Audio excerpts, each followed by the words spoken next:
Tenemos el mismo sol, la misma piel, alzando una bandera que se levanta por su Perú.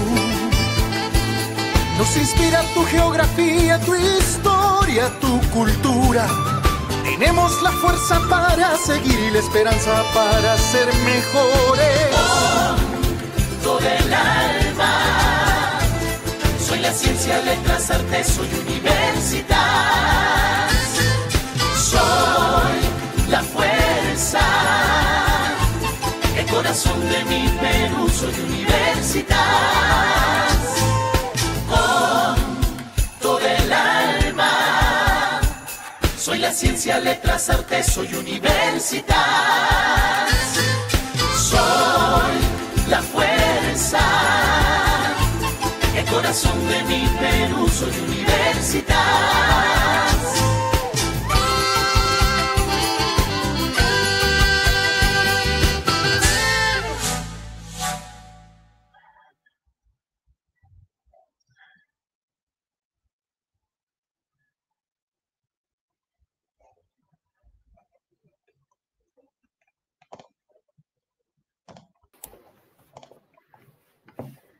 ¿Qué tal, estimados amigos? Es un placer estar con ustedes en esta oportunidad con nuestro coloquio, nuestro conversatorio sobre la República Católica. Voy a presentar a los conferencistas, a los participantes, a los amigos que vamos a conversar hoy sobre el tema. En primer lugar tenemos al magíster y candidato a doctor el señor Juan Carlos Nalbarte. Juan Carlos es magíster en Historia por la Universidad Católica San Pablo, es abogado por la Universidad Católica Santa María y estudia sobre todo el ámbito de la Iglesia, estudios de historia de la Iglesia en Arequipa, en el sur andino, aproximadamente a inicios del siglo XX. También tenemos la participación de nuestro amigo y colega, el profesor José Bellido Nina. José Luis es candidato a magíster en Historia en la Universidad San Pablo, es licenciado en Derecho, es abogado por la misma universidad y también está culminando estudios de maestría en filosofía en el Ateneo Regina Apostolorum. Su ámbito de estudio también es la historia eclesiástica, esta vez sí finales del virreinato, inicios de la República. Y quien les habla, César Velan, que también es candidato a doctor en historia, magíster, compañero de los antes presentados en la maestría de historia de esta universidad, tan productiva, yo sé de paso, y amigos todos, que vamos a tener una tertulia sobre la República Católica, es decir, sobre la influencia de la Iglesia arequipeña en las ideas políticas y las actitudes políticas en el siglo XIX y el siglo XX en nuestra ciudad. Para comenzar, voy a darles brevemente la palabra a ambos y luego vamos a abrir la discusión y el debate. Estamos ya desde ya abiertos a sus inquietudes y a sus preguntas. Vamos a estar viéndolas y pendientes de ellas para un poco responderlas, ¿ya? Comenzamos con José Luis. ¿Qué tal, amigos? ¿Cómo están? Juan Carlos, César, pues un gusto para mí acompañarlos hoy, sobre todo por la invitación que me extendieron. A los organizadores del evento, ¿no? A la Universidad Católica San Pablo, al Departamento de Humanidades, ¿no? Y a todos los amigos que hemos congregado aquí, amigos y alumnos, compañeros, todos parte de una misma comunidad, ¿no? Pues el concepto que nos reúne aquí sobre la República Católica es muy interesante, digamos, porque marca y representa también un tránsito desde la vida virreinal a la vida republicana, ¿no? Y el concepto de república, como las nociones clásicas que hemos visto en la historia de la Iglesia, siempre enmarca una comunidad política, ¿no? Una comunidad política animada por preceptos de carácter natural, ¿no? Moral, y también de carácter sobrenatural. La República Católica es en realidad una noción que ha sido integrada en la historiografía iberoamericana por historiadores como Sol Serrano, o en el caso peruano, por los estudios del profesor Rolando Iberico, ¿no? De la Católica del Perú, y que también nos ha acompañado, creo yo, tanto a Juan Carlos y a mí en estudiar también la Iglesia republicana, o la Iglesia Católica en los inicios republicanos, sobre todo un personaje de mucha trascendencia, ¿no? Como fue el obispo José Sebastián de Goyeneche y Barreda, ¿no? Quien comenzó su prelado, ¿no? En 1818 hasta 1860, y luego fue elevado a la silla arzobispal de Lima en 1860 hasta 1872, año en que fallece. Entonces, la República Católica involucra una comunidad política, ¿no? Donde existe una constitución que reconoce exclusivamente una religión, ¿no? En este caso, en el siglo XIX se hablaba básicamente religión como sinónimo de catolicidad, como sinónimo de cristianismo, ¿no? Pero también había un elemento interesante en la República Católica, la existencia de los derechos, sobre todo de dos, de la libertad y de la igualdad, ¿no? Estos elementos de libertad e igualdad iban a generar diversos debates en el escenario social y político, y que más bien estaban infundidos en sí en el núcleo cultural del Perú, ¿no? Recordemos una cosa, cuando hay un cambio del virreinato a la república, el sustrato, ¿no? Social, lo propio de la constitución social de la comunidad peruana, no cambia. ¿Cuál era ese elemento? La religiosidad.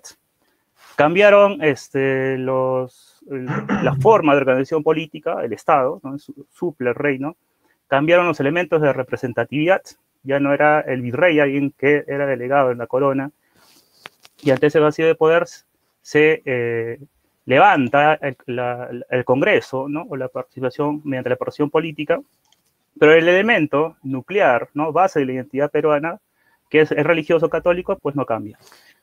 Y esta República Católica que inicia con el reconocimiento de la Constitución del 23, ¿no? De la religiosidad, va a entrar en muchos debates, ¿no?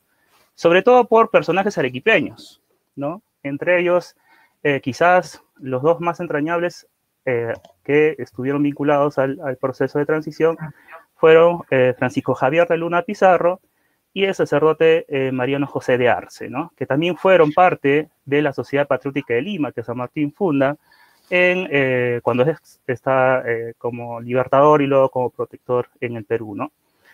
Pero estos dos personajes iban siempre en torno a generar debates, y uno de esos elementos del debate fue el hecho de la tolerancia religiosa, ¿no? Un gran conflicto que hubo en la sociedad arequipeña, y que más adelante vamos a ver dónde eclosiona esto, fue el hecho de que la sociedad peruana era exclusiva y excluyentemente católica, y no amparaba un derecho fundamental en ese tiempo, ¿no? Un derecho natural, quizás para muchos, que era la tolerancia de cultos o la libertad religiosa, ¿no? En ese tiempo las constituciones, o básicamente cuando habían convenciones nacionales después de cada guerra civil, ¿no? Y en Arequipa hemos tenido algunas, tanto en el tránsito de José de la Mar, con Gamarra, de Orbegoso, con Bermúdez, de Salaverry, con Orbegoso, de Vivanco, con Castilla, después de Castilla con Echenique y otra vez de Vivanco contra Castilla, pues siempre había un escenario para las disputas de cuál debería ser el reconocimiento religioso de la Constitución, ¿no? Y estos debates siempre giraron, sobre todo en puntos álgidos, sobre si la República Peruana debería ser una república confesional, ¿no? Que en esos tiempos, digamos, podría ser insostenible para muchos, pero en ese tiempo era querida por muchos, ¿no? O debería aceptar otros vientos, ¿no? Como era la inclusión de otras religiones que garantizarían el clima del progreso. Esta defensa de la religiosidad católica en Arequipa fue siempre defendida por el obispo Goyeneche a través de su carta pastoral, ¿no?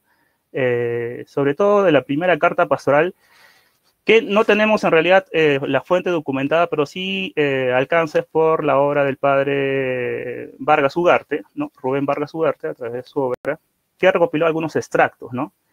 Porque, dicho sea de paso, Arequipa no se plegó a la independencia peruana desde 1821, ¿no?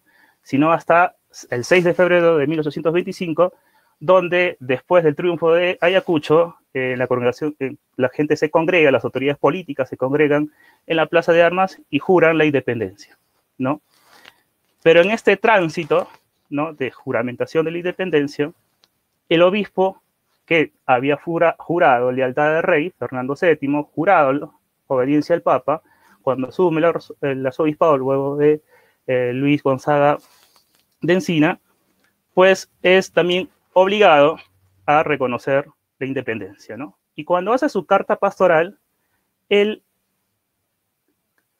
digamos, expresa los motivos de reconocimiento, da la legitimidad que necesitaba, digamos, Bolívar para establecer un proyecto nacional, y bosqueja en ese documento, en la Carta Pastoral de la Independencia, que así la llamo porque no tenemos el título en realidad del documento, solamente bosquejo como les compartí, donde reconoce la República, ¿no?, como esta forma de organización política moderna, con un núcleo fundamental de carácter social y cultural que va a ser la religión, ¿no?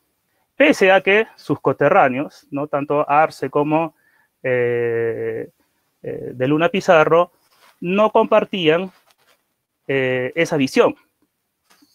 Y tampoco la compartían otros arequipeños como Juan Gualberto Valdivia, por ejemplo, que también era un exclaustrado mercedario, miembro de la Academia Lauretana de Ciencias y Artes de Arequipa, o como también otro sacerdote, ¿no?, González Vigil, ¿no?, Francisco de Paula González Vigil, que va a ser, digamos, uno de los sacerdotes que opuso mayor resistencia, ¿no?, a la autoridad papal y sobre todo a la autoridad del obispo, ¿no?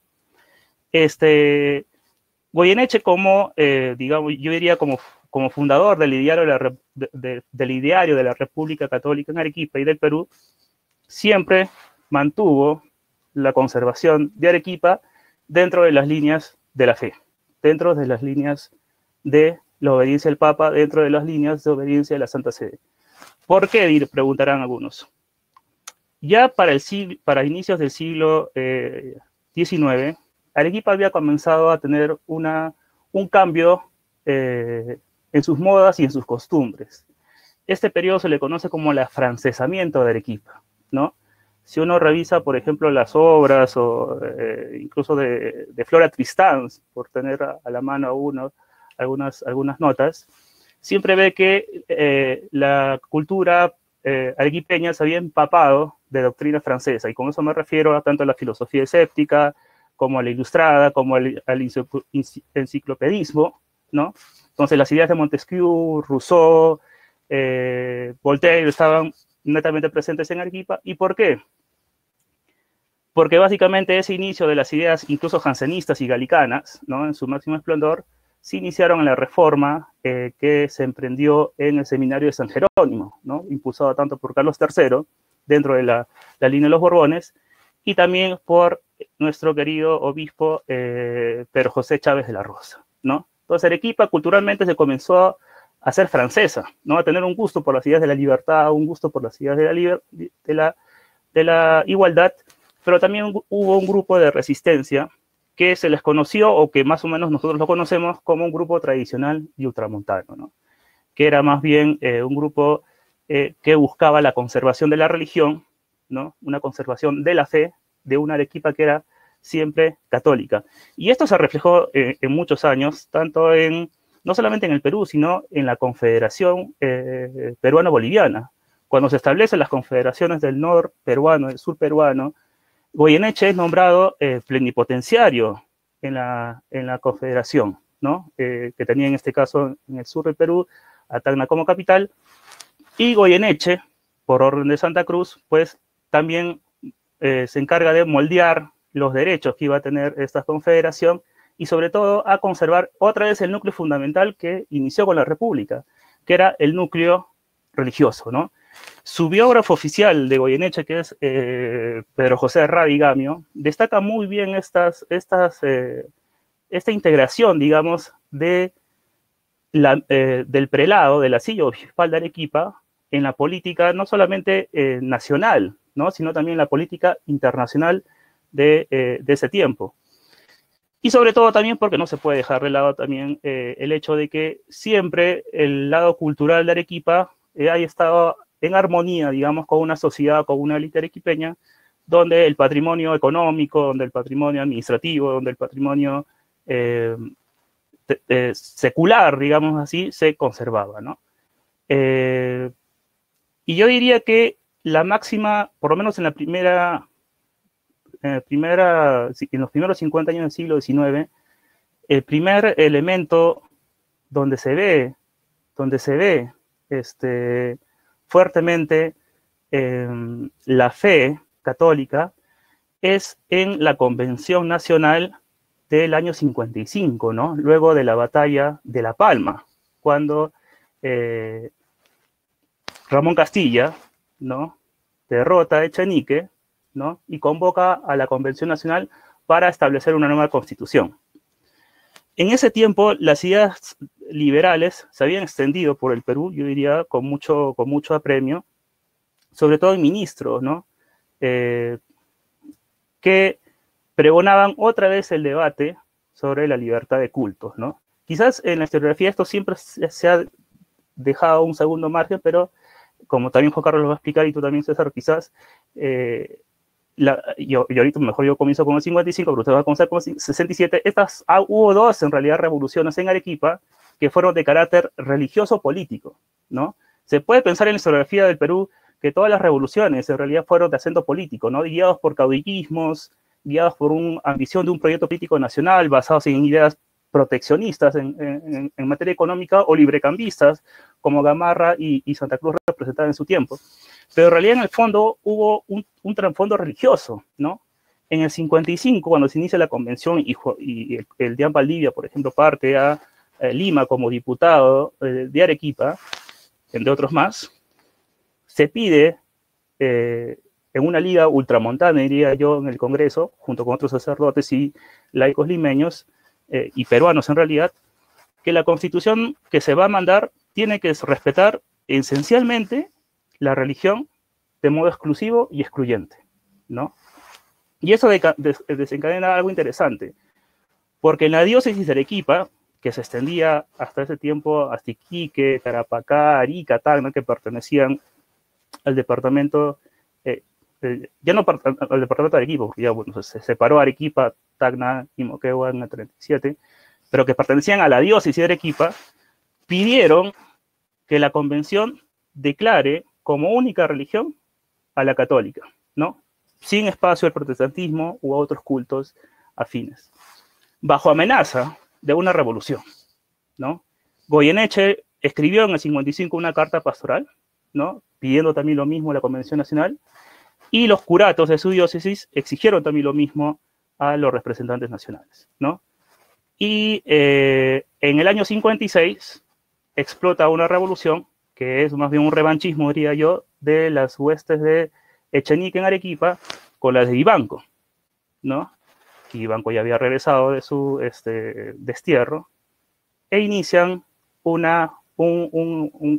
elemento, una acción bélica con una declaración el 1 de noviembre del 56, donde expresan que el segundo elemento del alzamiento era que la Convención Nacional del 55 y la Constitución del 56, y con Castilla al frente, no habían respetado dos elementos de la religión, ¿no?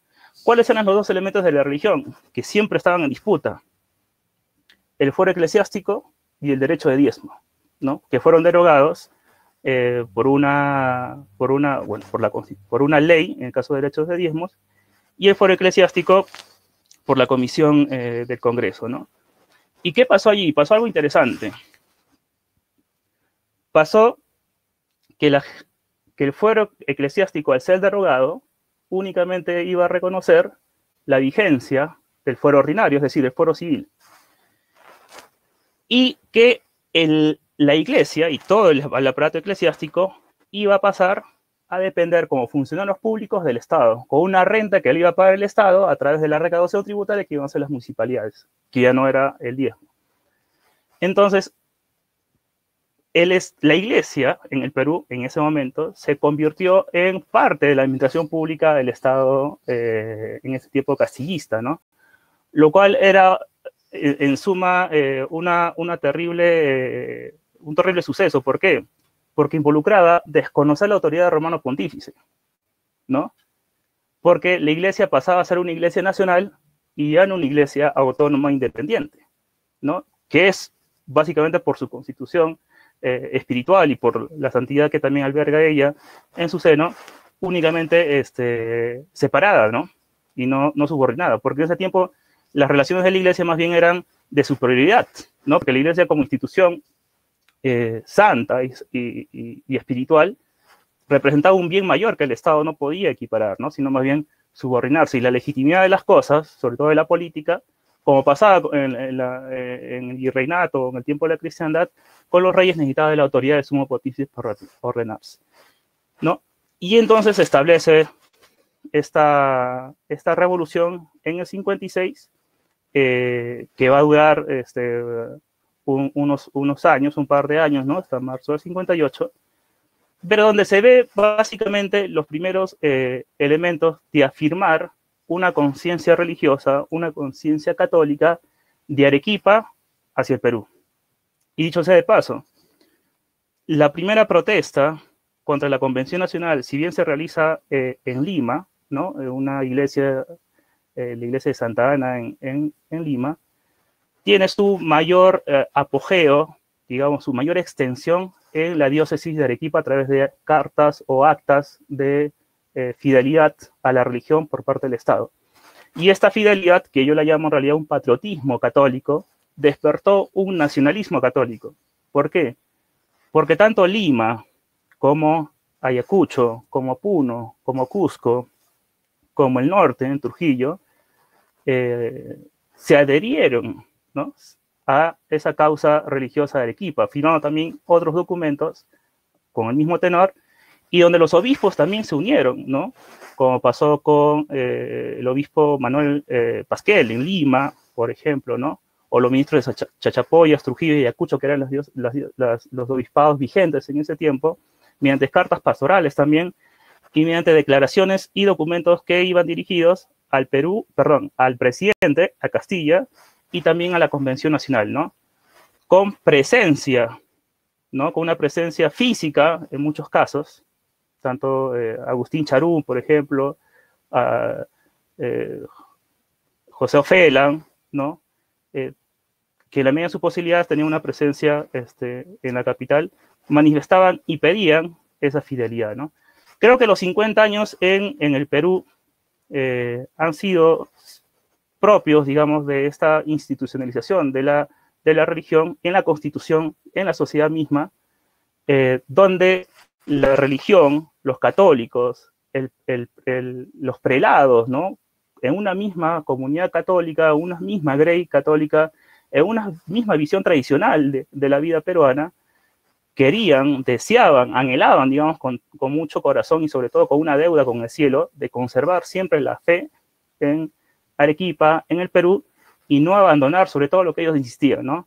La religión de los padres, ¿no? Porque había una deuda moral e histórica, tanto de los hijos de Arequipa, para los descendientes de Arequipa, ¿no? De nunca traicionar allí la fe. Iríamos más adelante contando algunos aspectos luego en las siguientes décadas del 50, y yo ahí quería darle ya pase a mi amigo Juan Carlos para ya no aburrirlos con toda mi presentación.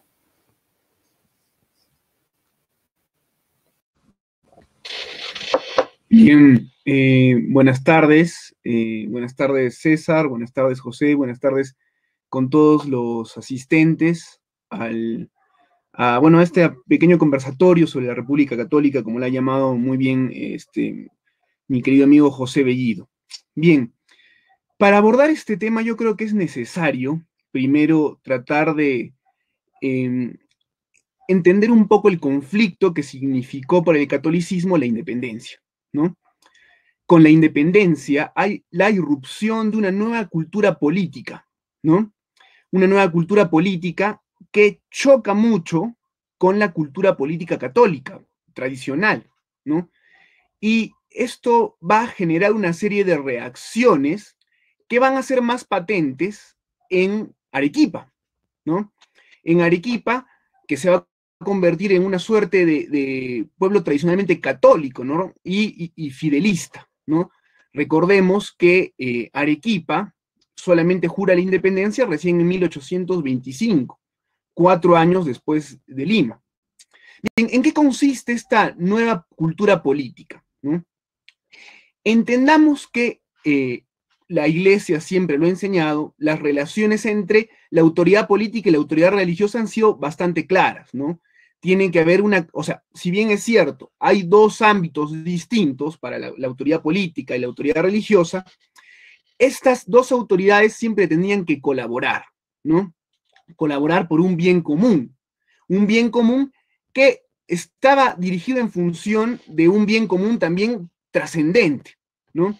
Entonces, para poder entender la cultura política católica tenemos que entender el reinado social de Cristo, ¿no?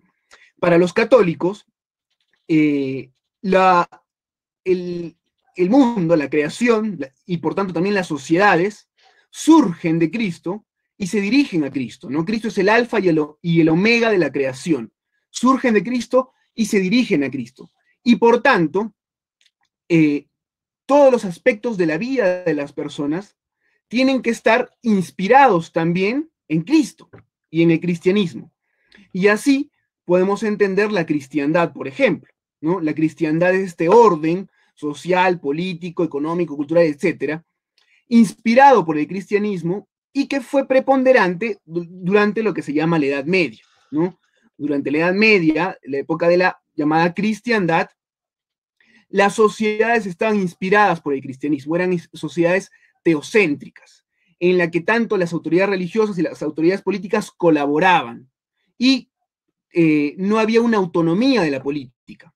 La religión impregnaba todo, articulaba la vida de todas las personas. Bien, esta era más o menos la cultura política católica, y la cultura política que podemos encontrar inclusive hasta bien entrado el siglo XX en el magisterio pontificio, ¿sí? Bien, ¿qué ocurre? Que con el absolutismo, ¿no? Con la llamada modernidad, hay una irrupción de una nueva cultura política.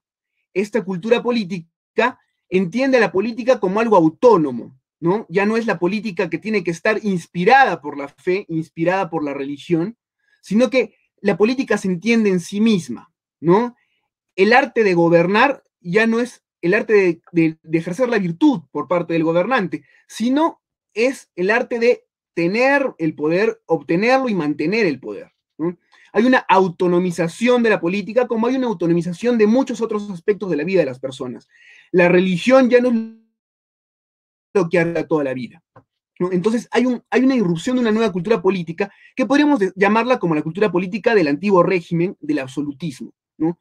Si bien es cierto, en el antiguo régimen había una unión entre trono y altar, no había unión entre trono y altar, de cierta forma había una autonomía también. Y a veces la política era visto como lo que articulaba la vida de las personas, y no la religión como se podía ver en la llamada Edad Media, en la cristiandad. Entonces, ¿qué ocurre? Ha irrumpido una nueva cultura política del absolutismo, pero a la vez también hay una nueva cultura política, ¿no? Otra, que es la de la Ilustración, ¿no? Que es la de la Ilustración que tiene bases que chocan fuertemente contra el pensamiento cristiano, ¿no? Que empiezan contra el pensamiento cristiano. Y esta nueva cultura política, la de la Ilustración, bueno, y el absolutismo, van a generar bastante tensión y conflicto en el imaginario de las personas, ¿no? Entonces va a haber ciertos desentendidos sobre cuál es el papel de la religión en la vida pública también. Bien, cuando se da la independencia, es un momento en el que la cultura política de la Ilustración se empieza a ser hegemónica en todo el mundo. Y lo que inspira a muchos de los llamados patriotas, ¿no?, a los que luchan por la separación de España, es lo que inspira es la cultura política moderna, la cultura política ilustrada, ¿no? La cultura política que va a decantar posteriormente en las democracias liberales. Entonces, hay acá un choque, ¿verdad? Acá hay un choque, hay una tensión entre las culturas políticas distintas, ¿no? Cultura política, bueno, más o menos se me ha entendido, me imagino, que es el sistema de referencias, cómo se entendía la política. Entonces, ante una cultura política de la Ilustración, que si la llevamos a sus consecuencias últimas es profundamente anticristiana, podemos ver que hay una reacción frente a esto. José ya nos ha hablado de la reacción, por ejemplo, del obispo Goyeneche, ¿no? Recordemos que en Arequipa está el único obispo que se mantiene luego de la independencia, el único que se mantiene en todo el Perú, y en Sudamérica solamente habían 2 obispos, el obispo de Mérida de Maracaibo y el obispo de Arequipa, ¿no? Bueno, estaba también el obispo del Cusco, Calixto Orihuela, pero él no está en su diócesis porque está muy enfermo y está en Lima. Pero entonces es uno de los únicos diócesis que mantiene a su obispo, ¿sí? Es uno de las únicas diócesis que mantiene a su obispo. Arequipa va a ser un pueblo profundamente católico y bueno, ya como les dije, José ha argumentado en ese sentido, ¿no? Como Goyeneche, todavía inmerso en esta cultura política católica, ¿no?, que también ya tenía visos absolutistas tal vez, pero que mantenía todavía la idea de que Cristo tenía que reinar en las sociedades, que Cristo no solamente reina en las almas, sino también es rey de los cuerpos y de las naciones, ¿no?, genera una reacción, ¿no? Genera una reacción. Y durante todo el siglo XIX y el siglo XX vamos a ver un choque entre estas dos culturas, entre estas formas distintas de entender la participación de la Iglesia en la sociedad, ¿sí? Fruto de esta tensión será, por ejemplo, lo que dice José, la rebelión, la revolución arequipeña posterior a la Convención Nacional de 1855, donde se proclama un estatuto que tiene ciertas medidas consideradas contrarias a la religión, ¿sí? Arequipa entonces va a ser un baluarte del catolicismo, un baluarte de los que piensan que la religión tiene que impregnar la vida social y por tanto también tiene que impregnar la política y tiene que inspirar todos los aspectos de la vida de las personas. Otro de los ejemplos que me gustaría comentar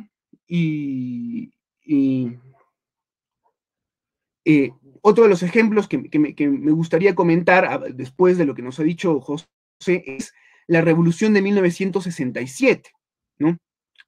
Ustedes saben que en 1967 hay una asamblea constituyente promovida por Mariano Ignacio Prado, que era el dictador de turno. Bueno, recordemos que Mariano Ignacio Prado no llega al poder constitucionalmente ni por elecciones, ¿no? Sino por el escándalo, bueno, del Tratado de Blanco Pareja, etcétera. En fin, la cosa es que llega Mariano Ignacio Prado al poder apoyado por los liberales, y por tanto, como les debía favores, va a promover una asamblea constituyente y va a haber un congreso y un gabinete también lleno de elementos anticlericales, de elementos liberales contrarios a la Iglesia. Entonces se van a proclamar normas que van en contra de los derechos de la Iglesia, ¿no? Van en contra de los derechos de la Iglesia. Por ejemplo, bueno, una de las cosas más superficiales es que no se permitía el toque de campana. Perdón, César. ¿Sí? No, ¿estás bien? Sí, lo siento. No, bien, entonces hay ciertas medidas, ¿no?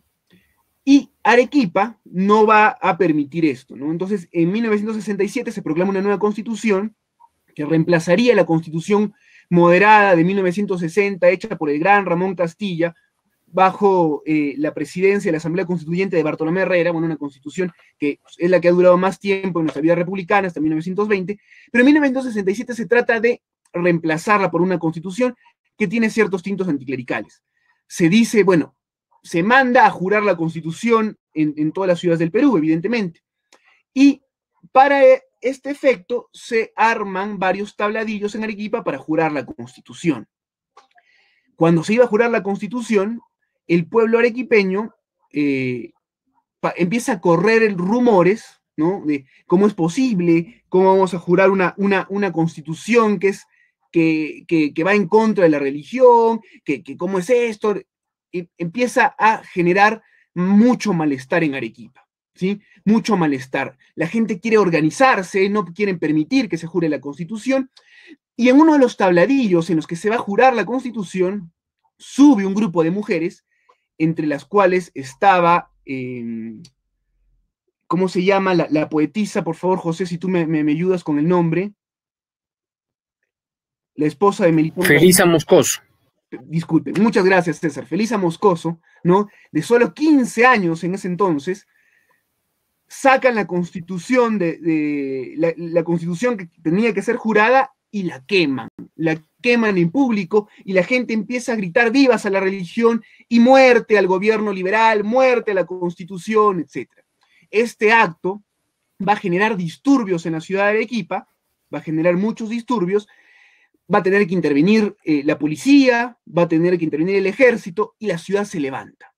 La ciudad se levanta, los que se levantan llegan a tener el poder en la ciudad, someten a la autoridad, van a Tiabaya, donde estaba el general Pedro Díez Canseco, ¿no? General católico, le piden que se ponga al mando de la revolución y con eso empieza la revolución en Arequipa.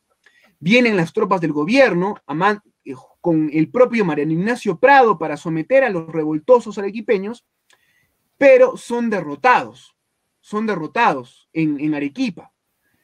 Tenían dos grandes cañones, uno de ellos es desarmado antes de llegar y destruido por las tropas arequipeñas, y al final vence la revolución. Después de que no vence el sitio de Arequipa, los revolucionarios arequipeños llegan luego hasta Lima para abolir la constitución, para que sacara a María Ignacio de Prado del gobierno, y luego se proclaman elecciones para elegir un gobierno constitucional.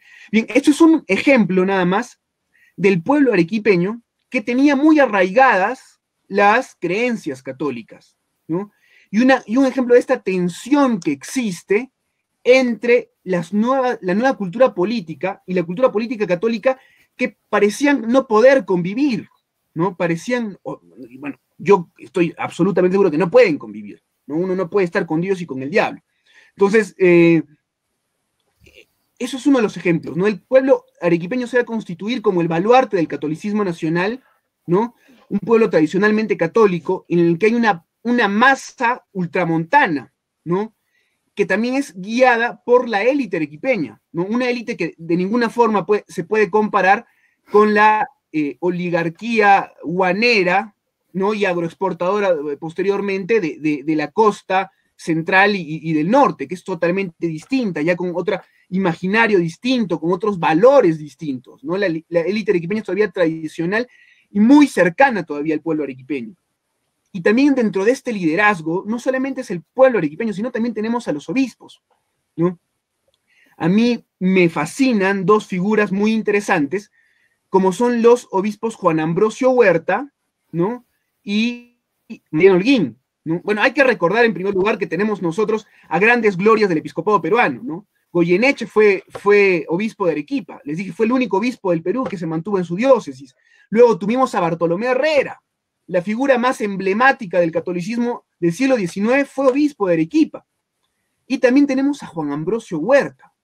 Uno no puede dejar de emocionarse leyendo las cartas pastorales de Juan Ambrosio Huerta, porque son un ejemplo de hombría y de decencia y de honestidad intelectual, ¿no? Y ahí se nota una defensa de la política católica también, ¿no?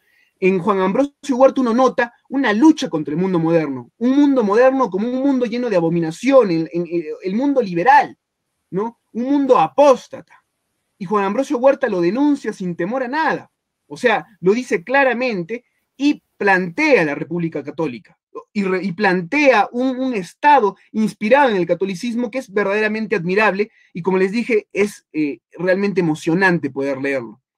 Dentro también, Juan Ambrosio Huerta fue obispo de Arequipa entre 1880 y 1897, ¿sí?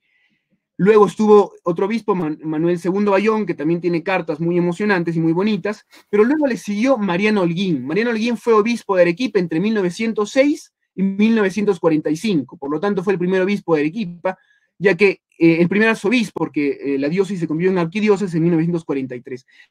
Bien, Mariano Holguín es una figura, es un gigante, era llamado el Ambrosio peruano, ¿no? Comparándolo con San Ambrosio.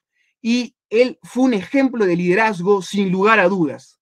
Recordemos que Juan Ambrosio Huerta llegó a ser jefe de Estado, ¿no? Fue jefe de Estado luego de la renuncia de Sánchez Cerro en 1931, y él fue durante 6 horas hasta que lo dio a una junta provisional, pero él mostró fue un ejemplo de civismo y de amor a la patria.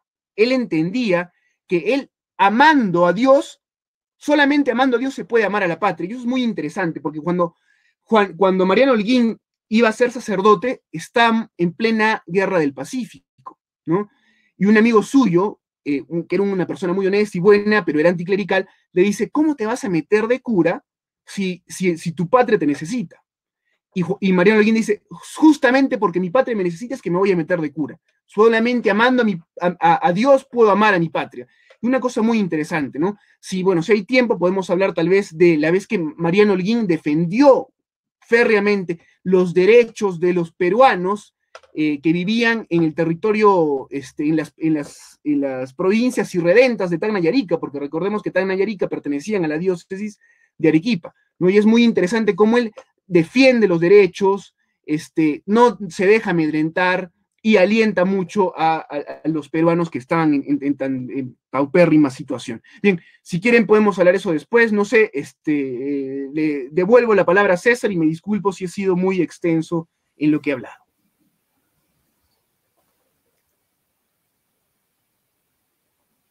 Gracias, Juan Carlos. Yo, que soy un poco el hilo conductor del tema, y no sin antes agradecer a mis contertulios, simplemente quiero hacer unas preguntas, ¿no? Ya que como todos los asistentes, me intriga este tema y queremos aprovechar de sus experiencias, de sus investigaciones para conocer más el tema, ¿no?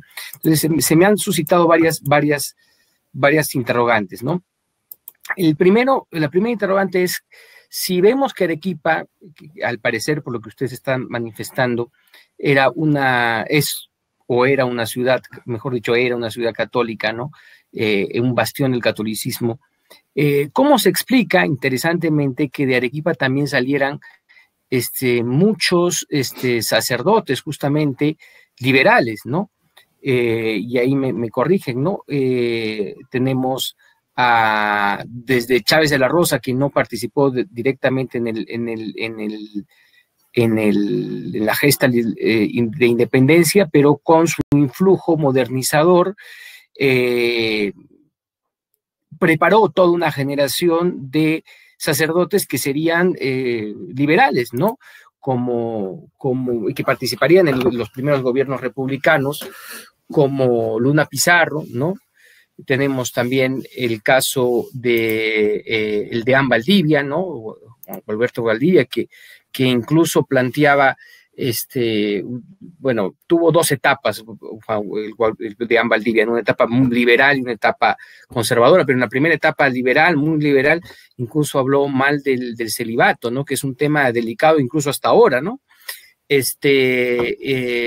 Y tenemos varios sacerdotes que abrazaron fuertemente la causa liberal, y otros no sacerdotes, pero ligados a círculos como el Seminario de San Jerónimo, como el mismo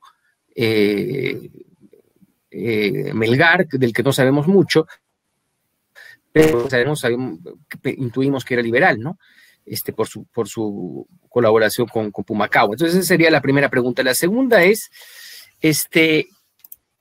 a mí me parece que el pueblo sí era católico, ¿no? Por lo visto, por lo que señalan las fuentes, pero es interesante la presencia de los líderes, de los caudillos. ¿Qué tan católicos eran, no?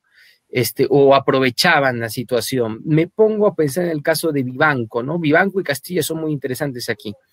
Vivanco, que si bien lidera la revolución que con acierto ha explicado, la revolución del 56, que con acierto ha explicado José Luis, Vivanco se pone en contra y es uno de los complotadores contra la Confederación Perú-Boliviana, que defendía la fe católica, ¿no? Que defendía la fe católica. Entonces, qué tan liberal y qué tan conservador era, ¿no? Eso es interesante. Y el mismo Castilla, que si bien defiende el liberalismo, hay un Castilla, segundo Castilla, ¿no es cierto?, que no es tan liberal, si más bien se muestra un poco conservador, ¿no? Esta ambigüedad de los liderazgos políticos en materia política, que tanto distancias toman con México, por ejemplo, que ahí los liberales son anticlericales hasta la última gota, ¿no es cierto? Y arrasan poblaciones católicas, ¿no? Como en la guerra cristera, etcétera, ¿no? Deja mucho que pensar y es digna para nos lleva a la reflexión. Luego se me viene en la cabeza como tercer interrogante, falta una más, no se preocupen, como tercer interrogante sobre qué tanto, cómo era la asimilación del catolicismo. Estos matices son interesantes y serían un buen material de trabajo para investigadores. ¿Qué tanto es la asimilación del catolicismo en la población arequipeña y cómo la compatibiliza con cierto liberalismo del que Sarah Chambers llama como un constitucionalismo conservador, ¿no? O algo por el estilo, ¿no? Sarah Chambers señala que, y yo ahí coincido un poco con sus posiciones, que Arequipa era a finales del virreinato la ciudad, digamos, más homogénea del virreinato, ¿no? De la República Peruana, cuando no era república todavía, cuando solo era la República Cristianorum Peruana, ¿no? Entonces, era la más homogénea, ¿no es cierto? La más homogénea, y al tener muchos medianos propietarios y con deseos de digamos, participación social, había isonomía, yo lo llamo isonomía, ¿no es cierto?, cierta igualdad entre sus miembros, ¿no? Y Sarah Chambers también coincide con eso, y ella señala que el esta isonomía, esta igualdad social, esta aspiración de participar en la sociedad arequipeña, tenía un vehículo que era su adscripción plena a los valores de la corona, ¿no es cierto? Y a los valores del ciudadano honrado, que era un ciudadano cristiano, ¿no? Pero que después, cuando cambia abruptamente y por situaciones que no querían incluso los propios arequipeños, ni siquiera los propios peruanos, porque la independencia fue externa, ¿no es cierto?, la sociedad se tuvo que acomodar a este nuevo panorama y genera un nuevo discurso. Y el nuevo discurso es ser un ciudadano honrado, pero ya según la Constitución, ¿no es cierto?, ¿no? Y ahí aparece todo el asunto del departamento de la ley que marca mucho Arequipa. Sin embargo, las prácticas siguen siendo muy rigurosas, muy rigoristas, si cabe el término, y conservadoras, ¿no? Las prácticas morales y la visión pública es moral es conservadora. Entonces, ¿qué piensan ustedes más o menos de esto? Que no hay una asimilación muy clara y quizás la reacción ultramontana contra el liberalismo es cuando ya se ponen en puntos álgidos, pero en general toda la población como que, bueno, ya vive la república y no es capaz de ver estas disquisiciones tan eruditas que nosotros la vemos ya ex post de regalismo, de ultramontanismo, etcétera, etcétera. No simplemente podía conciliarle en su mente, pero cuando ya había un ataque anticlerical virulento, ahí sí ya saltaba el fusible, más o menos, ¿no? Y también, ¿qué es del famoso liberalismo arequipeño, ¿no? Porque también yo conozco acá, hay muchos famosos anticlericales en Arequipa actualmente que se consideran sucesores de viejos y grandes anticlericales como Francisco Mostajo, ¿no es cierto?, ¿no? Que ya es posterior, ¿no? ¿Cómo aparece de esta ciudad tan cristiana gente tan anticristiana? Bueno, eso no, al contrario, sale de una sociedad tan cristiana gente muy anticristiana. Pero ¿cómo se va gestando este proceso, no? Eso sería también interesante. Y finalmente, la pregunta es, ¿se triunfa Arequipa en su posición de defensa de las costumbres religiosas y de los fueros religiosos? Es interesante pensarlo, ¿no? Yo creo que sí, me animo a decir que sí. ¿Por qué? Porque en el Perú, y Arequipa fue, digamos, la que fue el baluarte para evitar esto, el Perú, que estaba invadida por las presiones liberales de Lima, ¿no? Lima era el foco liberal, Arequipa es un poco la contrapartida conservadora, ¿no es cierto?, ¿no? Como Guadalajara y México, una cosa así en México, ¿no? Sin embargo, en México, para tocar el caso que más nos toca, en México no se pudo controlar la oleada anticlerical y generó estas guerras tremendas que son las cristiadas, ¿no es cierto?, ya en 1920 y tantos, ¿no? En cambio, en el Perú, la descristianización del Perú y la secularización del Perú ha sido con sordina, o sea, no ha habido muchos muertos, no había mucha sangre, pero bueno, al final llegamos a más o menos lo mismo, no lo sé, pero sotoboche, ¿no es cierto?, poco a poco, ¿no? Se logró, fueron victorias pírricas, al final estamos condenados a la descristianización porque la metrópoli es predominantemente liberal y irradia más el liberalismo y va descristianizando. Eso es una de las preguntas que se me suscitan, ¿no? Luego de tener esta segunda rueda con ustedes, que les ruego que sea breve, vamos a tener las mejores preguntas todavía, que son las preguntas del público. Juan Carlos, ¿quieres comenzar? No sé. Muchas gracias, José. Bien, bueno, sí, evidentemente, como creo que quiere sugerir César, no podemos caer en reduccionismos, ¿no? No podemos decir, Arequipa toda era católica y no había ni un solo protestante, no había ni un solo cura liberal, no, evidentemente no es así, ¿no?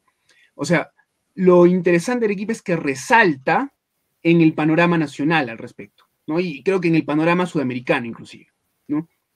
Pero evidentemente sí, pues, ¿no? Evidentemente hay curas liberales, se sigue a líderes anticlericales inclusive, ¿no? Es interesante cómo puedes leer en el Texao de Juan Guillermo Carpio Muñoz cómo había líderes anticlericales como Francisco Mostajo o Lino Urquieta, y que los seguía el pueblo, pero era un pueblo católico, ¿no?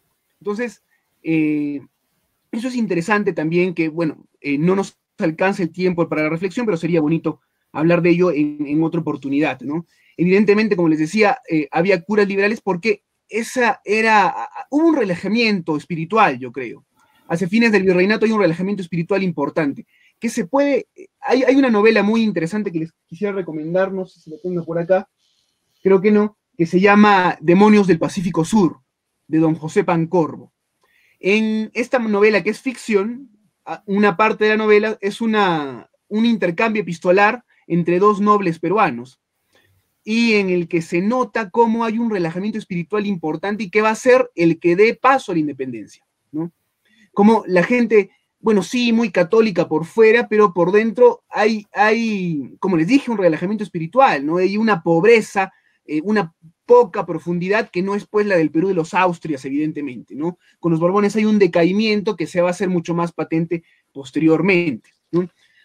Como les decía, cuando hablábamos de esta nueva cultura política, también les decía pues que hay una autonomización de la política, ¿no? En esta nueva cultura política, que también va a influenciar a los católicos, evidentemente, ¿no? Entonces, en muchos casos, la política está más allá de la religión, y como dice César, muy bien dicho, si no se va en contra de la religión directamente, pues no hacemos nada, ¿no? No podemos decir que Vivanco sea un defensor de la religión, ni que Castilla sea un enemigo de ella, ni mucho menos, ni mucho menos. Ellos tienen sus intereses políticos, nada más. La religión no es algo que los guíe, no es algo que inspire su actuar, y difícilmente podemos encontrar un líder político en el Perú que tenga la religión como algo bueno, ya en el siglo XX, no sé, podemos encontrar a José de la Riva Agüero, no sé, Víctor Andrés Belaúnde, pero no encontramos tanto así en el siglo XIX. Me parece, a menos que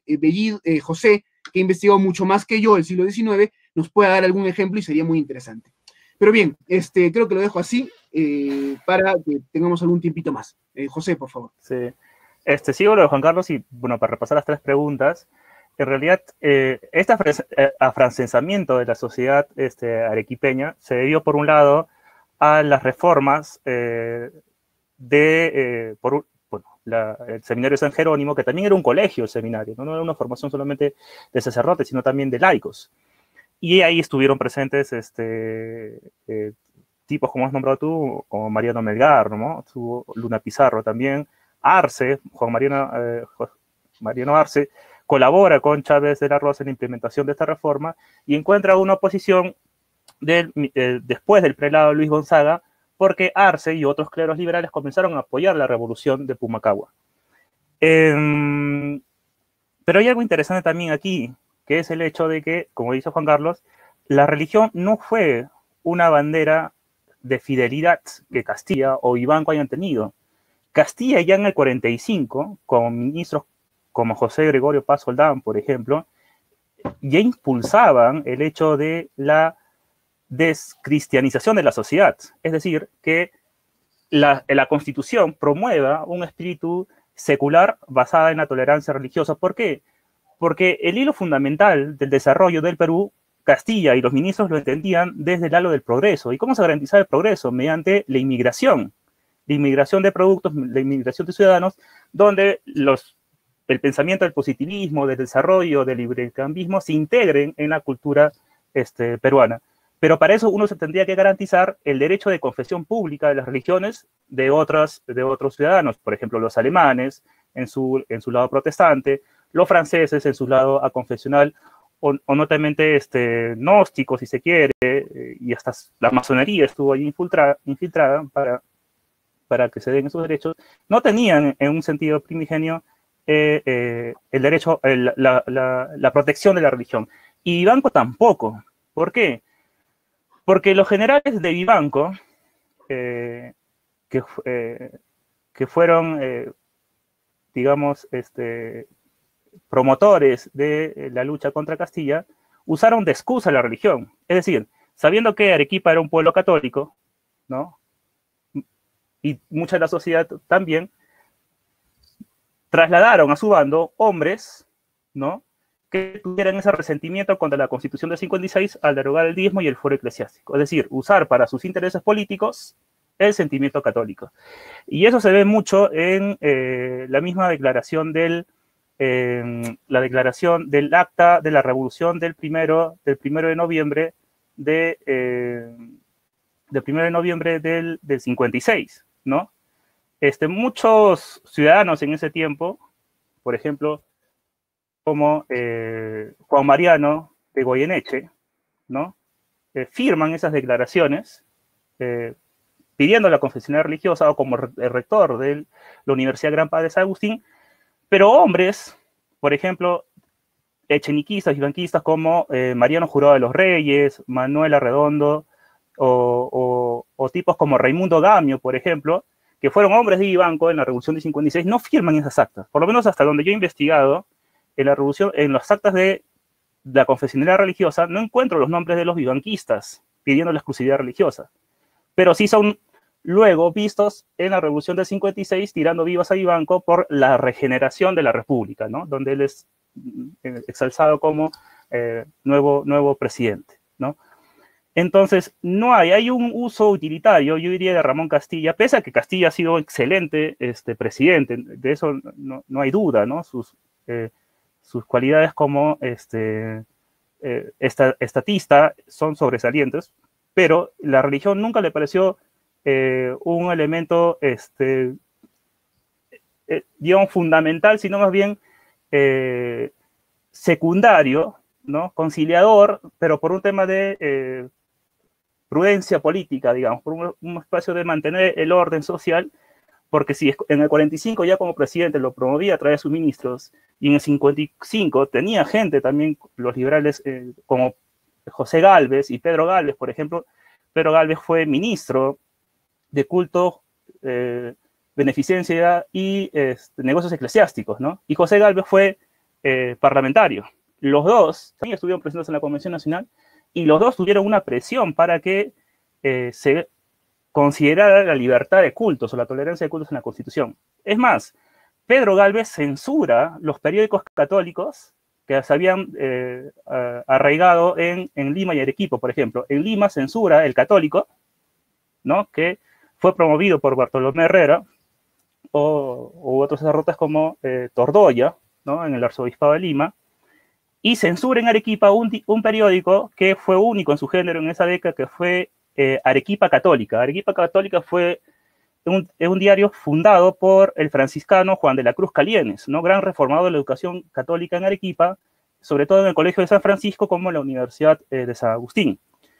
Y cuando funda Arequipa Católica, el alcance del periódico Arequipa Católica era un alcance de carácter pedagógico y de formación católica frente a las reformas que querían hacer en la Convención Nacional. Goyeneche lo apoya, ¿no? Goyeneche apoya la fundación, y es más, Goyeneche se encarga de, en la imprenta de los franciscanos, de reproducir tanto su carta pastoral del 55 como Arequipa Católica y repartirlo en toda la diócesis a través de los vapores que salían de Matarani. Es decir, todos los documentos se iban a Tacna, a Arica, a Moquegua, a Iquique, a Camaná, ¿no? A todas las ciudades para conservar ese orden. Porque si bien Castilla era amigo de Goyeneche, y eso también hay documentación con Pedro José Radigamio, no exime más bien el hecho de querer ya en ese tiempo, con las vistas de la separación de Iglesia y Estado, de tener un cierto dominio sobre los curas, un propio dominio sobre los bienes de la Iglesia y sobre todo de beneficiarse con ella. Pero tú dirás, ¿por qué Arequipa es conservador y liberal en muchos cambios? ¿Y por qué hay curas que cambian y resisten, no? En ese tiempo los términos en realidad de liberales y conservadores que eran muy lejanos de la realidad. En la historiografía más bien se usan términos como tradicionalistas o ultramontanos para describir, digamos, el sentimiento y el celo apostólico por la fe o la religión en la cultura peruana y arequipeña. Pero hay una encíclica muy interesante que rompe en la Iglesia Universal con todos los curas que habían sido liberales y que es la que influye fundamentalmente en la conversión de Luna Pizarro y en la conversión de Dian Valdivia. Y es Mirar y Voz de Gregorio XVI. Mirar y Voz, que se publica en 1832, es una crítica férrea contra el protestantismo, es una crítica férrea contra el liberalismo, contra el regalismo y el jansenismo y toda la ola modernista que se estaba ya proliferando en esas décadas. Y toca el corazón, digámoslo así, el corazón de fidelidad cristiana de Luna Pizarro y de Valdivia. Por eso es que Luna Pizarro deja su vida liberal y comienza a dejar también la vida por la política y es nombrado luego arzobispo de Lima. Porque si de otra forma, es decir, si es que Luna Pizarro hubiera querido conservar sus ideas liberales, sus ideas regalistas, ¿no? Y protestantes en el fondo, no hubiera podido ser nunca arzobispo de Lima. Y Valdivia ni siquiera asumir como Dian, porque Goyeneche extrañaba tanto a él como al tan recordado y tan revolucionario González Vigil. Esperaba de Dian Valdivia, con su crítica celibato, con su favorecimiento a la representación política, esperaba una conversión y lo obtiene. Y Juan Gualberto de Valdivia, en el desaparecido iglesia de San Camilo, ¿no? Donde ahora es el mercado de San Camilo, que fue destruido en el terremoto de 1878, comienza a criticar su vida y sus posturas pasadas, cuando estaba en la Academia Lauretana, y arrepentirse públicamente de las críticas a la religión, al Papa y sus disputas que tenían el obispo, ¿no? Por eso luego él es asumido, integrado como Dian en el Cabildo Eclesiástico de Arequipa por Goyeneche, ¿no? Y luego promovido incluso como obispo de Cusco, ¿no? Pero muchos lo criticaron a Valdivia porque Valdivia, si bien apoyó la libertad religiosa, la confesionalidad católica del Estado en la Constitución 56, jura la Constitución de 56, mientras que Goyeneche y los otros obispos no lo habían hecho. Y el católico, sobre todo, u otros diarios, como el Murciélago de Arequipa, que también era un diario de sentimientos religiosos, lo critican, ¿no? Y nunca el Díaz Valdivia puede asumir ese obispado porque tenía, digamos, esa deuda de haber jurado una constitución de que por sí era impía, ¿no? Como la constitución de 67 que quemó Felisa Moscoso en Arequipa. Y creo que las mujeres siempre han tenido esa presencia igual, porque en Arequipa también hubo actas en el 55, ¿no? Actas en el 55 que fueron firmadas por las mujeres y las damas de Arequipa en los títulos, ¿no? Donde defendían la fe de sus padres, donde defendían la religión de su familia y la fe de la ciudad, ¿no? Tuvieron también amenazas de martirio en caso de que se aprobase la Constitución del 56 que desconociera la religión como fe fundamental, ¿no? Y con eso creo que he respondido a las 3 interrogantes que tenía, si es que no hay otra más por ahí. José, te agradezco mucho. Ahora vamos a pasar, lamentablemente Juan Carlos tiene, justamente es presentador de otro evento, ¿no? Este es un día maratónico de eventos. Y voy a pasar a leer algunas de las preguntas. Por cuestiones de tiempo no podemos leer todas y te voy a pedir que, bueno, seamos concisos con las preguntas. Yo voy a responder algunas que son las más simples, más que simples, más puntuales, ¿no es cierto? Porque realmente son muy complejas las aparentemente simples y las más, digamos, especializadas te las voy a dejar a ti. Clara María Soria nos pregunta, ¿qué debo entender por liberal en el ámbito religioso? Bueno, liberal en el ámbito religioso es plantear, bueno, esto es una cosa muy simple. Para el católico tradicional, como lo dijo José al comienzo de este webinar, para el católico tradicional, bueno, para el católico en general, la iglesia tiene que tener una injerencia en la vida pública, en tanto la política debe inspirarse en los principios, y los principios por definición son católicos, ¿no es cierto? ¿No? Eso es la idea fundamental. Ojo, no estoy diciendo que los sacerdotes y los obispos tengan que ser reyes y emperadores, no, eso no. Pero sí los principios católicos deben estar vigentes en la esfera pública, ¿se entiende? Para un liberal, lo católico o cualquier religión tiene que estar metida dentro del closet. Es decir, tú abres tu closet, tu zapatera y lo metes ahí la religión.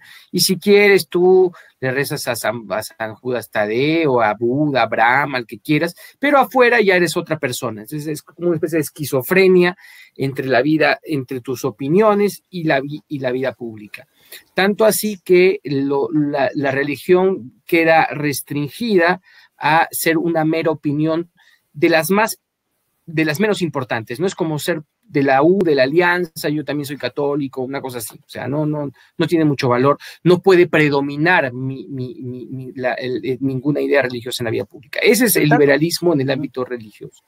Pero en el caso de Hispanoamérica, se citar, en el ámbito peruano específicamente, el liberalismo peruano, digamos, de esa primera década, no era en sí reformador o que renunciara a los presupuestos de la fe en la sociedad. Al contrario, se habían contaminado de los cambios políticos, de la ciudad de los derechos, de la representatividad, de la división de poderes, ¿no? Esa concepción inglesa y francesa en el Perú, pero no querían que la fe sea excluida, desterrada de la sociedad. Es curioso, resulta curioso, por ejemplo, cuando González Vigil, por ejemplo, se declara católico apostólico romano, a pesar de ser crítico a la autoridad romana, porque Pío IX condena su defensa sobre su defensa de los gobiernos que había hecho González Vigil, porque tenía muchas herejías presentes, ¿no?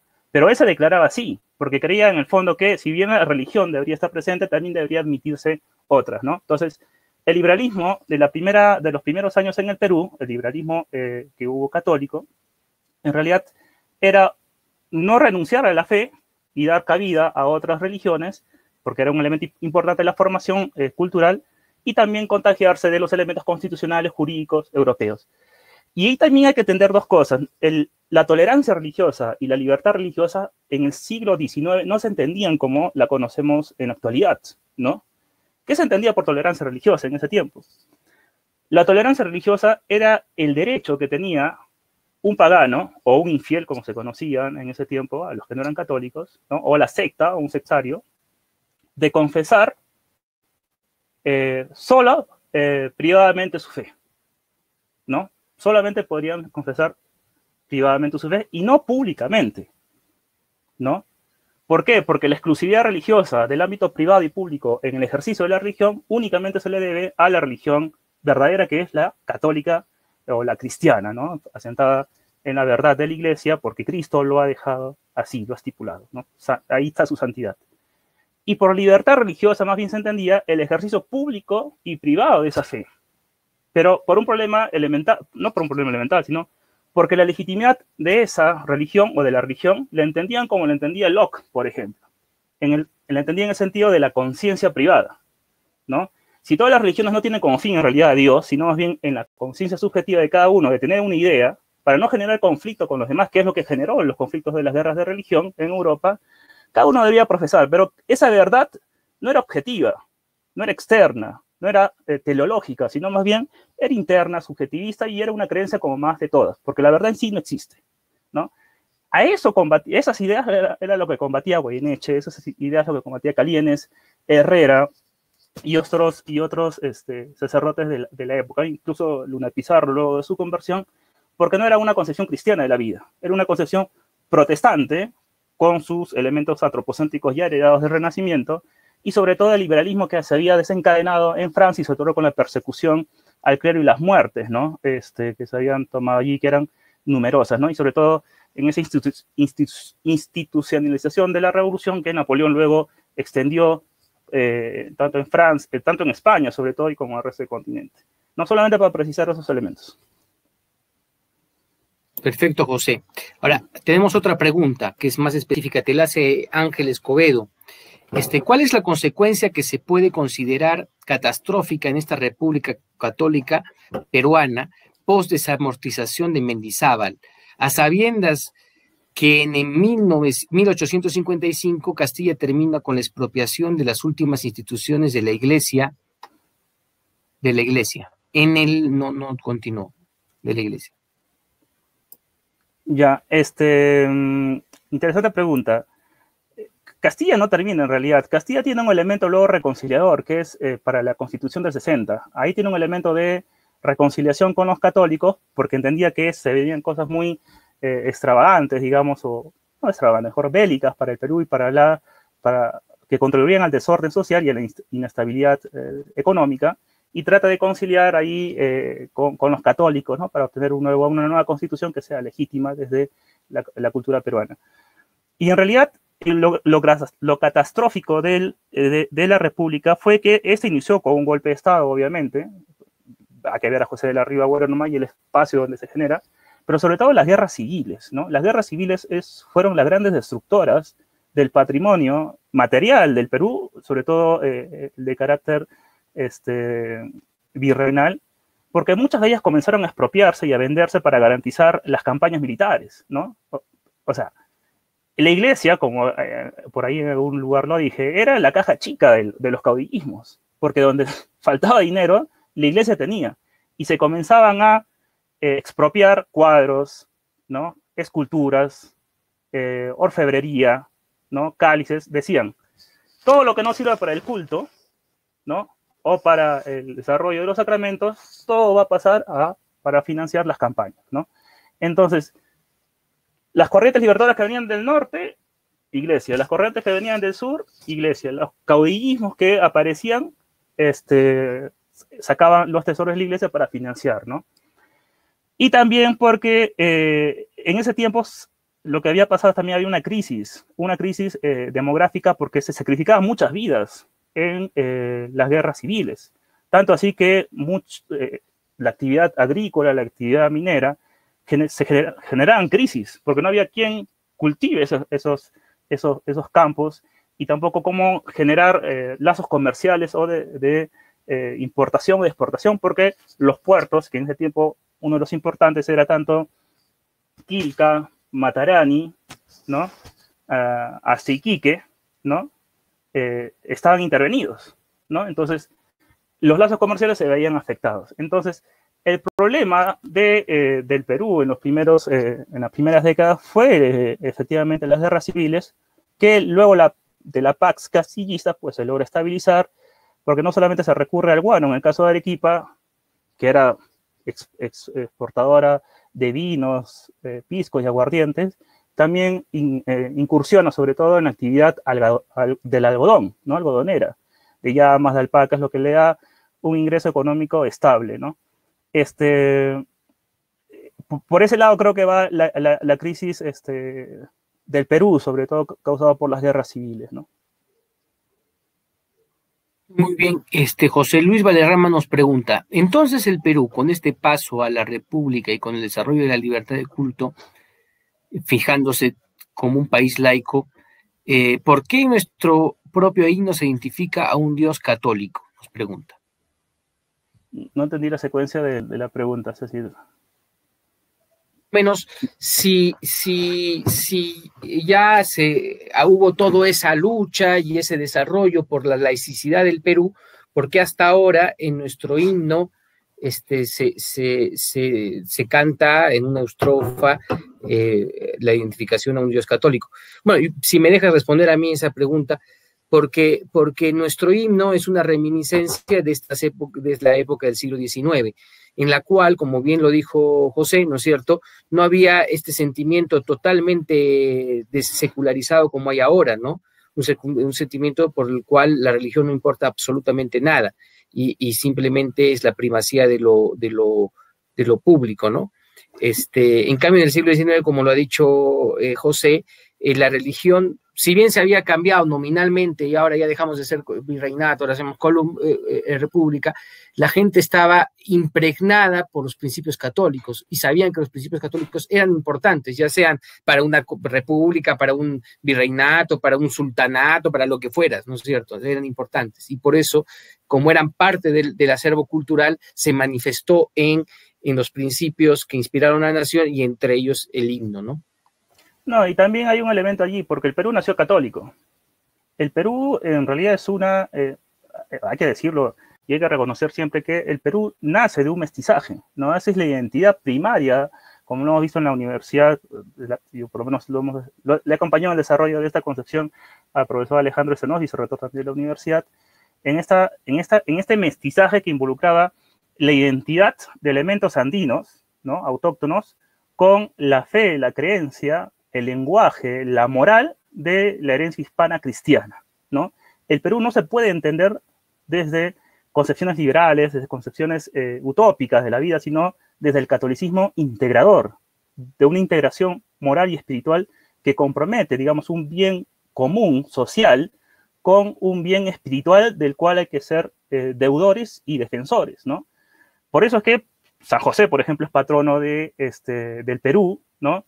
Y la fundación de Arequipa misma, del 15 de agosto, es en mérito de la Virgen de la Asunción, ¿no? Entonces, esa concepción cristiana de la fe y la riqueza de Arequipa en tanto sus atractivos, en sus artes, en sus costumbres, siempre parte de un núcleo de una peruanidad que es deudora de una hispanidad y también de una cristiandad en un núcleo evangelizador de la cultura, ¿no? De una inculturación de una fe y de la moral cristianas en la sociedad y en la civilización.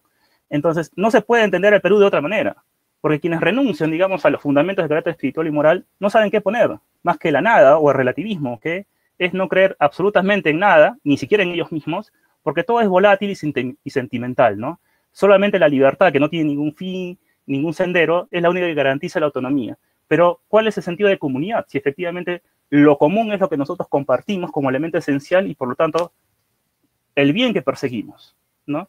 Entonces, esos elementos de cómo reinterpretar o cómo anular, digamos, la tradición cristiana en el Perú son netamente revolucionarios y no llevan a ningún lugar, ni siquiera por sentido de justicia y por sentido de identidad y de tradición, ¿no? El Perú siempre ha sido católico y Arequipa también lo será, ¿no? Y ahí donde no haya catolicismo, pues los católicos tendremos que defender esa identidad heredada, que es la identidad de nuestros padres y por el bien de la iglesia también.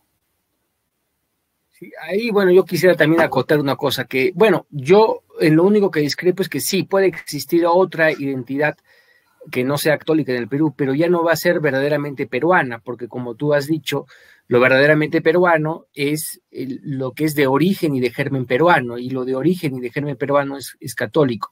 Puede haber una identidad extranjera, alienada, que entra al Perú y que se hace pasar por peruana, y esa es la mentalidad liberal, yo diría es la mentalidad liberal, o ciertas mitologías, ¿no es cierto?, porque son mitos, o sea, no tienen base real, y discursos ex post sobre el pasado, que son mitos también, ¿no es cierto? El pasado fue así, así, así, ¿no? Por ejemplo, el indigenismo, ¿no es cierto?, que es la exaltación del pasado indígena, planteando cosas que nunca existieron, o sea, por ejemplo, que en la época de los incas no había homicidios, o sea, era el paraíso terrenal. El paraíso terrenal. Sí, entonces eso, ¿no? O que más bien es un engendro marxista, ¿no? Claro, bueno, más o menos. Sí, bueno, conflictiva. Es anterior y tomado por los marxistas, ¿no? Pero es mitológico, es decir, ya que no queremos ver la verdadera tradición, vamos a inventarnos una tradición. Y la tradición inventada es esa de este país maravilloso que era el país, porque no era ni siquiera país, que era un imperio que no es imperio, maravilloso, que no era tan maravilloso, que era democrático cuando vemos que era despótico, que había gran civilización cuando vimos que si bien habían grandes desarrollos arquitectónicos, es justicia decir que la gente no tenía ni baños, ¿no es cierto? No tenía ni ropa interior, se comía pobremente, etcétera, etcétera, ¿no? Si bien hay que resaltar y rescatar lo que se debe y se puede rescatar del pasado andino, lo que han hecho estos mitos nacionales es crear una historia a partir de la nada, ¿no? Para querer oponerla a estas raíces cristianas que no les gusta a muchos, ¿no? Bueno, para eso. Bueno, tenemos una pregunta muy interesante de Ana Valeria.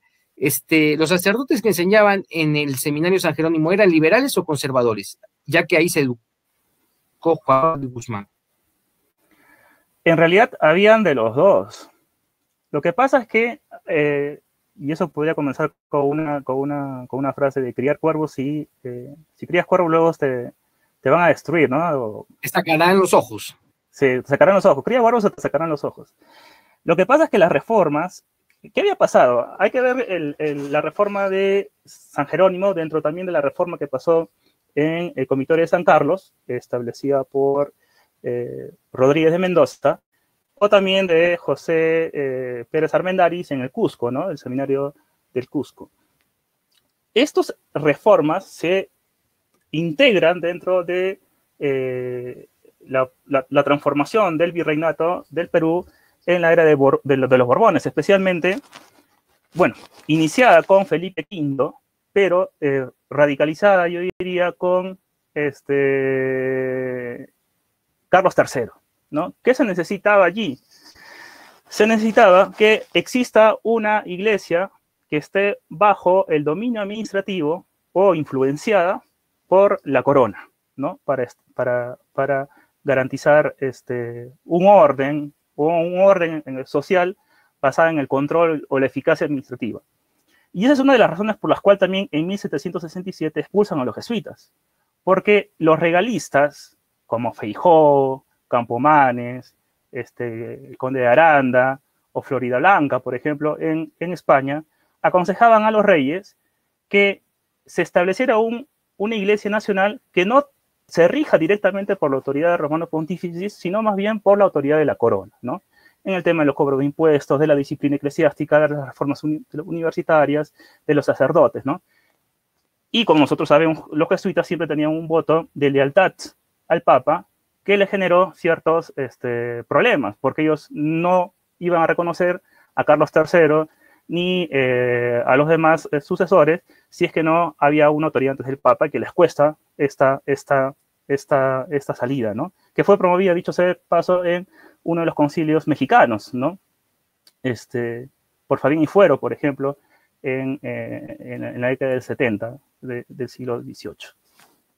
Entonces, allí estas reformas de introducir doctrina jansenista, ¿no? Una doctrina de rigorismo moral, de disciplina eclesiástica, de obediencia a la corona y por lo tanto conciliariza también, porque incluso se cuestionaba la autoridad del Papa sobre la infalibilidad papal que tenía la doctrina, que aún no se había definido, sino del Concilio del Vaticano I, pero que ya surgía dentro de la doctrina católica, ¿no?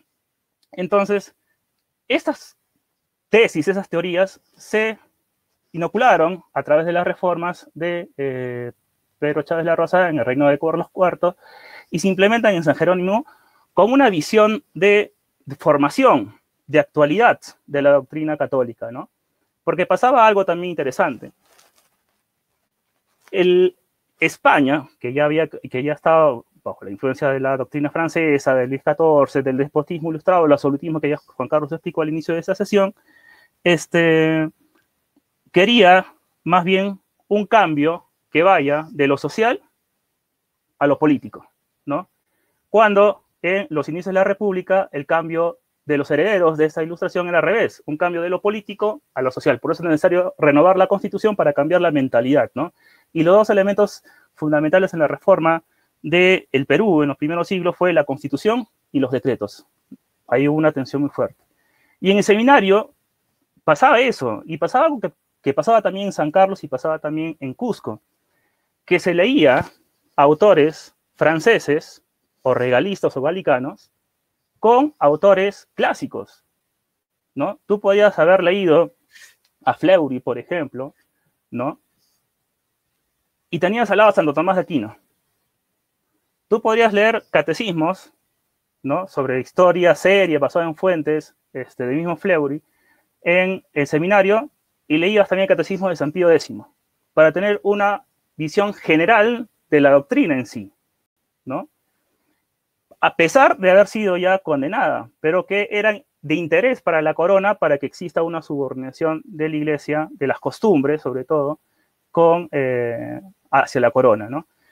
Por eso que tú tenías gente que seguía la verdadera doctrina, que seguía la doctrina de condena que hacían los papas, y gente que más bien gustaba de, digamos, de esos nuevos aires, de esa nueva doctrina, y lo asimilaban, ¿no?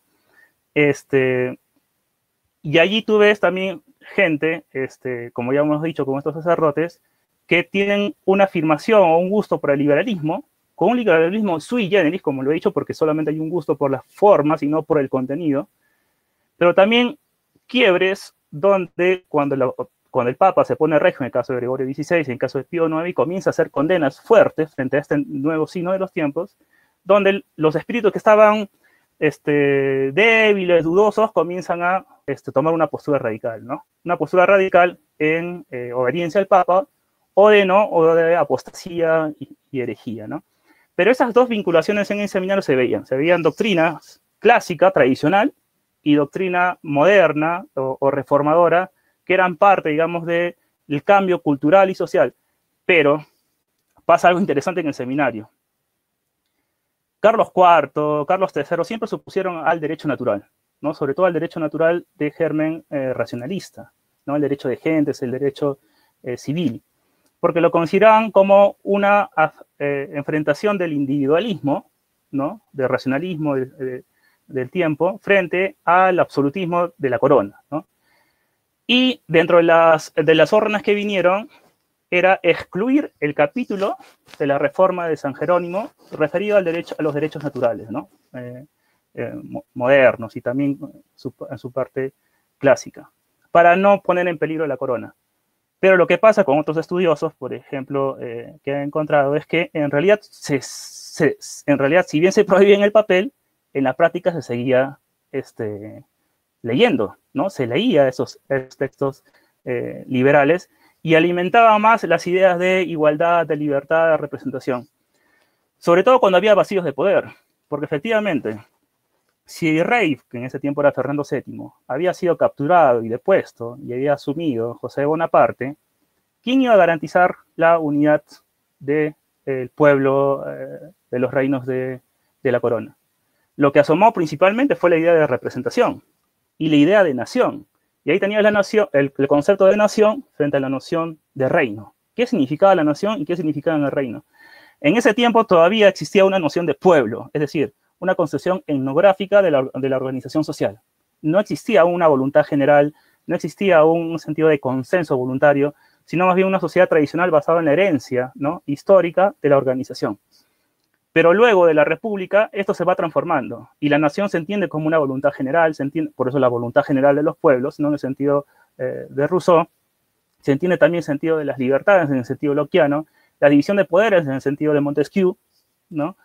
Y el sentido del Estado como un gran aparato de dominación en el sentido, si se quiere, del Leviatán de Hobbes, ¿no? Todas las ideas que ya se habían leído en los claustros de los colegios, en los claustros del seminario de manera indirecta, y también a través de la prensa, sobre todo de la prensa arequipeña, como el Republicano, ¿no? O La Primavera de Arequipa, ¿no? Que fueron los primeros diarios donde muchas de estas ideas se traslucen, ¿no? Y pasa eso porque el periódico de la época republicana, en el caso peruano y arequipeño, fue un elemento pedagógico de formación cívica. Si bien, por ejemplo, la Gaceta de Lima o el Mercurio peruano en Lima, que eran los grandes referentes de los cambios que había en Europa, se opusieron a la Revolución Francesa, no pudieron evitar que las ideas se puedan filtrar, principalmente porque ya no había control del Santo Oficio, ¿no? Y todo ingresaba por los puertos. Incluso los textos llegaban hasta Bolivia. Hay referencias de viajeros franceses, como Desartigues, por ejemplo, que hablan sobre la lectura de Voltaire en Bolivia, ¿no? Y uno se puede preguntar, ¿por dónde entró? Pues por los puertos primero peruanos, ¿no? Que se fueron por el sur andino y llegaron hasta allá. Entonces, hay un cambio, digamos, por el carácter deformativo de la sociedad a través del seminario, de los colegios. Hay un cambio también en el modo, a través de la prensa, ¿no? Y también porque en ese tiempo, pues, lo que hicieron así las autoridades virreinales, porque incluso suspendieron el control del Santo Oficio en el Perú. Es decir, los libros ya no iban a ser controlados por la Inquisición, cuáles eran los que se iban a ingresar, sino más bien primero controlados por el virrey, ¿no? Entonces, por tanto, los virreyes como en ese tiempo, Abascal o Amat, pues se sentían con un poder de control porque eran afines a los intereses de la iglesia y los intereses de la corona, y los intereses de la corona eran difundir una cultura jansenista, regalista, con ciertas dosis de liberalismo, que si bien ellos no creían que iba a acarrear corrientes independentistas, pues al final llegaron y esas ideas se fueron fortaleciendo con más lecturas, con más ejemplos, con más propaganda de los diarios, y terminaron por establecer una cultura secular, ¿no? Laicista, digamos, como ha llegado hasta fines del siglo XIX y hasta nuestros tiempos, ¿no? Que hay siempre una tensión entre tradición y modernidad, ¿no? Cuando la integración más bien es una luz, más bien que anima el sentido del progreso y el desarrollo, y no más bien la subversión del progreso y el desarrollo de las ideas a costa de la tradición, ¿no? Muy bien, ya estamos sobre la hora. Y bueno, simplemente queremos dar las gracias, pedir disculpas a todas las personas cuyos comentarios y preguntas no hemos podido leer por cuestión de tiempo, pero vamos a tomar nota de ello para que quizás cualquiera de los tres presentadores lo pueda responder por otras vías. Y nos despedimos, no sin antes darles las gracias, muchísimas gracias a nuestros expositores que nos han compartido su